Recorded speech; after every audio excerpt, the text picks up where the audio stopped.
waa'ee jajjabina wataadara Itoophiyaa jabeessuuf otoo hin taane garuu ishiin kana waadaa galteefi turte qaama wataadara Itoophiyaa kana jabeessuudhaaf naannoo sana jabeessuudhaaf waadaa seenteefi deebitee jedha. And she called Ethiopia a paradigm, a good example for economic development. Achirrattis kan dubbatte mootummaan Itoophiyaa adda durummaadhaan kan Afrikaadhaa fi fakkeenya ta'anii ikoonomiidhaan kan guddattee jettee achirratti kootii godhatte yookiin immoo maqaa dhaatte jedha. But as far as I know, it's this economic development, new factories and plants and dams, and the displacement and marginalization of tens and hundreds of thousands of people who sparked the recent protest. Kan ani amman beekutti Itoophiyaan mootummaan Itoophiyaa yookiin immoo mootummaan Awurooppaa Itoophiyaan guddatteerti ikoonomiidhaan isaa ta'u biyya guddachaa jirtu jedhanii agabaasan malee Itoophiyaa keessatti rakkoo guddaa jira uummanni illee beelaan amma miidhamaa jira garuu mootummaan Itoophiyaa biyya kana mooksaa jira biyyuma tokkotti naannoma tokkotti faabrikaa adda addaa waan adda addaa dhaabee isaan gabaasa gochaa jira riipoortii gochaa jira kuni kanas immoo wallaalaniitii miti garuu achumatti mootummaa kana dhaabanii mootummaa kana jajjabeessuudhaaf kan irratti xiyyeeffatanii jechaa jira. Merkel, the German Chancellor, also announced in Addis Ababa that Germany would declare a year for Africa, 2017, a year for Africa amongst the European Union and during the German presidency of the G20. Angela Merkel achirratti maal jettee waggaan kun waggaa Afrikaadhaaf ta'u waggaan 2017 waggaa Afrikaati waggaan 2017 waggaa Afrikaati kanaaf Afrikaan jabaachuu qaba Afrikaan illee bu'aa guddaa qaba G20 dhaafis haa ta'u biyyoota Jarmaniif haa ta'u waa'ee dimokiraasii Jarmaniitiifis bu'uura kan nu ta'u Afrikaan yoo jabaate nuti illee jabaanna kan jedhu turte achirratti kan dubbachaa turteedha. So Merkel declared a year for Africa without African actors really being involved, and she held a conference in Berlin, Africa Partnership Conference, in June of this year. Angela Merkel immoo waggaan kun biyya waggaa Afrikaatiif ta'u jettee dubbattu malee asirratti ji'a Juunii darbe keessatti asitti Jarman keessatti walgahii guddaa tureewu waa'ee Afrikaa Partnership jechuun firoomina Afrikaa fi Jarman irratti kan jedhu haasaa taasiftee turte jedha. This happened in Berlin. This Africa conference took place in Berlin, where 132 years before another Africa conference had already taken place. Waggaa 132 durallee asuma Berliin ta'ee tureewu kun immoo namtama ji'a Juunii darbe kuni haaluma kanaatiin sanuma yaadannoodhaafis haa ta'u Africa Partnership maqaa jedhuuni walgahii kana asirratti ta'ee tureewu.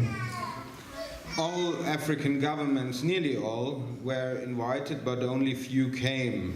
Côte d'Ivoire, Ghana, Guinea, Mali, Niger, Rwanda, Senegal, Tunisia, Egypt and Ethiopia.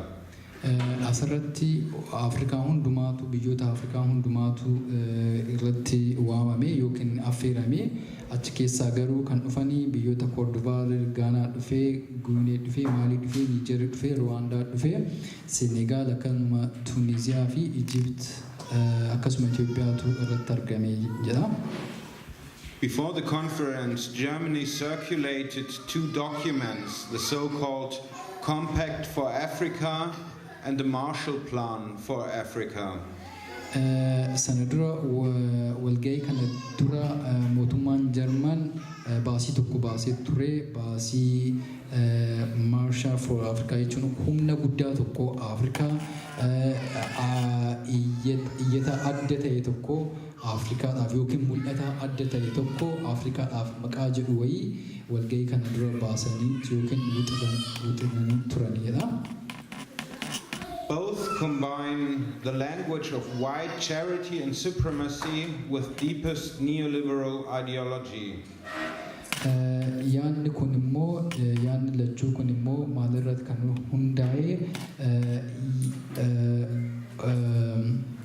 yeroo kan achirratti calaqqisiisaa kan ture yeroo hundumaa uummanni adii akka yaada adii ta'e yookiin uummanni adii akka yeroo hundumaa gargaaraa akka ta'e yookiin immoo maqaa gargaarsummaa yookiin maqaa wal'aanummaa kan jedhuun of keessa qaba ture.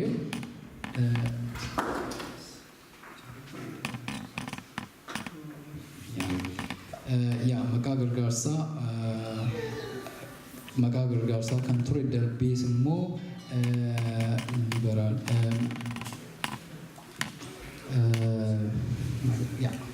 For example, people are referred to as human resources, and starvation is the waste of human resources in these documents.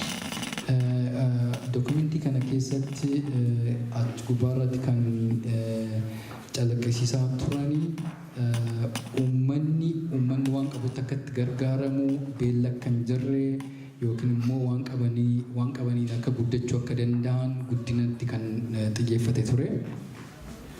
The central idea to this document is to use the development aid to help German and European enterprises to open markets in Africa. Kanatti saansee immoo mootummaan Jarmanis haa ta'u mootummaan Awurooppaa biyya Afrikaa kana keessatti investimentis haa ta'u yookiin immoo gabaa guddaa tokko banuudhaa fi Afrikaa kana keessatti gabaa guddaa banamee uummanni akka isarraa tajaajila akka argatuuf kan qophaa'e akkasuma immoo achuma keessaa immoo namoonni gargaarsa barbaadan achi keessaa akka gargaara argachuu kan danda'u isarratti mirkaneessuudhaaf kan ture jedha. That goes so far that the government will guarantee profits to those enterprises, and if they fail, they will pay those profits. The German government, for example, and will call this development aid. Garuu gabaan kun yookiin immoo maarkeetiin kun achitti kan ijaaramu mootummaan Jarman achirraa galii argachuudhaafi galii argatee garuu immoo maqaan isaa immoo maal jedhama development aid jechuun guddina gargaarsummaadhaaf ta'u jedha. Garuu achirraa immoo gabaan kun eega guddate immoo galiin isaa immoo indirectly argata kan jedhu of keessaa qaba bal'inaanii jechaadha. This compact was approved by the G20 in Hamburg in the first week of July at the G20 summit in Hamburg.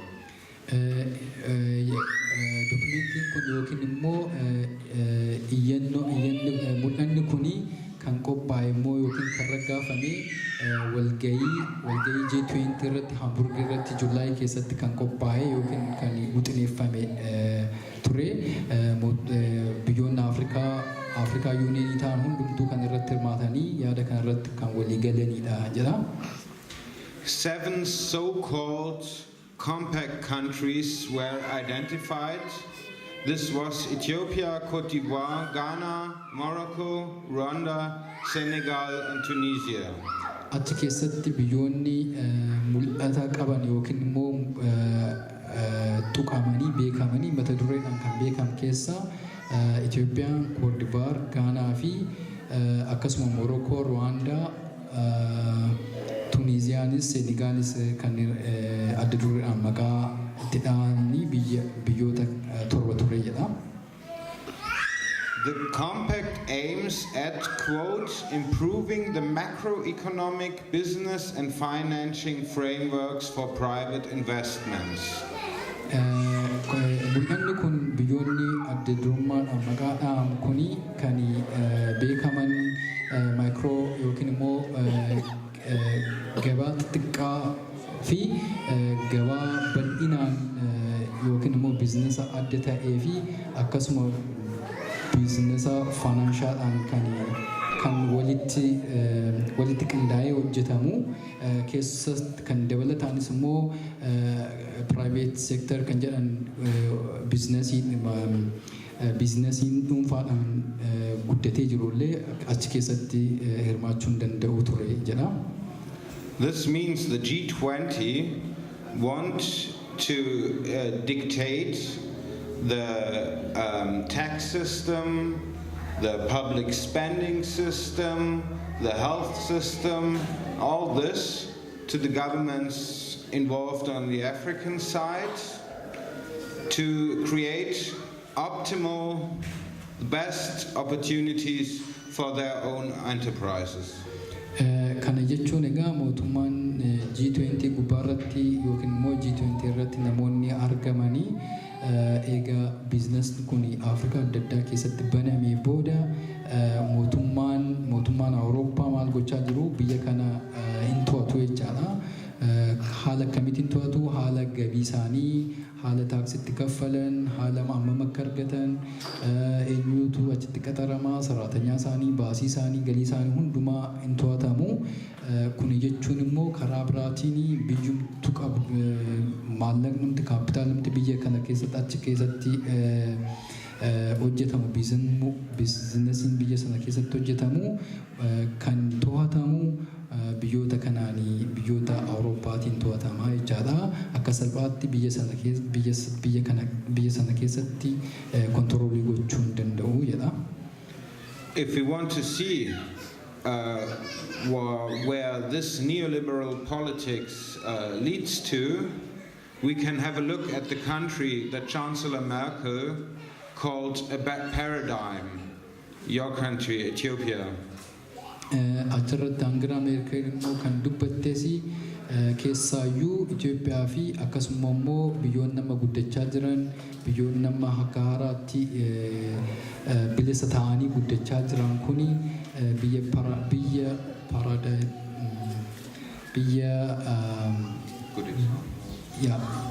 biyya akka gaariitti hunduu mijatee fi jiraatu jechaadha. Rakkoo tokko malee jiraatu.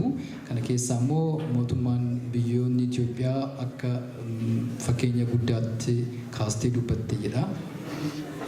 We can look at the displacement, the marginalization and the dispossession, the violence and the crackdowns taking place there with Western support.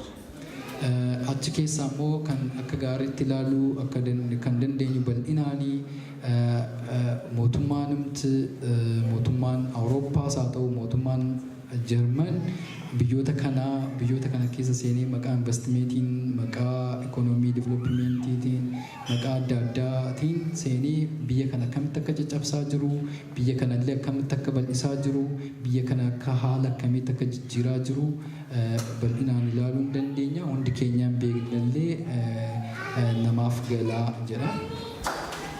I hope the people there can uphold their resistance and that we can join forces in solidarity against the militarization and exploitation of Africa. Thank you.